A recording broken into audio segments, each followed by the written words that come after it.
You are looking at Julian's pronunciation guide, where we look at how to pronounce better some of the most mispronounced words in the world, like this other curious word. But how do you say what you're looking for today? Let's learn once and for all how to pronounce this very interesting but yes, somewhat confusing a word. If you want to learn more pronunciations, including from Native Americans, stay tuned. In Canada, stay tuned. I've got more videos for you pronounced in English as igloo. That's also how they pronounce it. It's an Inuit word.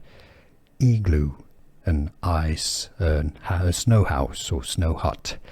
Igloo, stress on the first syllable. Igloo, igloo. Here are more videos on how to pronounce more confusing words and names too many mispronounced. Like this video if you found it useful. I appreciate your support. I'll see you soon and thanks for watching.